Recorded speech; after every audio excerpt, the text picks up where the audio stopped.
অভিষেক বন্দ্যোপাধ্যায়ের সভার পরই দিলীপ ঘোষের রিপোর্ট কার্ড নিয়ে প্রশ্ন তুলে দিলেন মেদিনীপুরের প্রার্থী জুন মালিয়া। উল্লেখ্য, কয়েকদিন আগেই জেলা সফরে এসে সর্বভারতীয় তৃণমূল কংগ্রেসের সাধারণ সম্পাদক অভিষেক বন্দ্যোপাধ্যায় বলেছিলেন যে মেদিনীপুরে 6.10 লক্ষেরও বেশি মনরেগা শ্রমিকরা রাজ্য সরকারের মাধ্যমে 282 কোটি টাকার বেশি তাদের বকেয়া মজুরি পেয়েছেন। জেলার 11.99 লক্ষেরও বেশি মহিলা লক্ষ্মীর ভাণ্ডারে সহায়তা পেয়েছে, যেখানে 18.21 লক্ষেরও বেশি মেয়ে কন্যাশ্রীর সুবিধাভোগী হয়েছেন। জেলার 47 লক্ষেরও বেশি মানুষ বিনামূল্যে রেশন পেয়েছেন।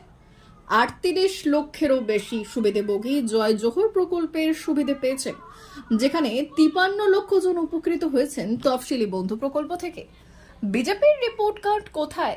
মূলত দাঁতনের একটি সভা থেকে তৃণমূল কংগ্রেসের প্রার্থী বললেন, মেদিনীপুরের সাংসদের দায়িত্বের মধ্যে তো এটাও পড়ে যে তার লোকসভা কেন্দ্রের মানুষেরা 100 দিনের টাকা ও আবাস যোজনার টাকা পাচ্ছে কিনা সেটা দেখার, কিন্তু দুর্ভাগ্যবশত তিনি বিষয়টি গুরুত্ব দেননি।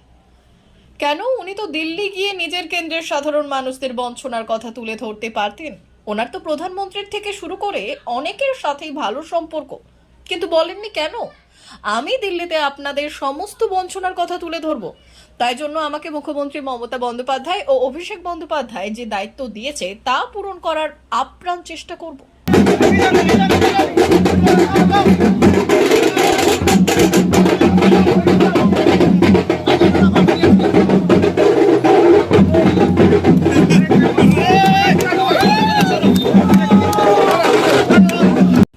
D news, Dantan.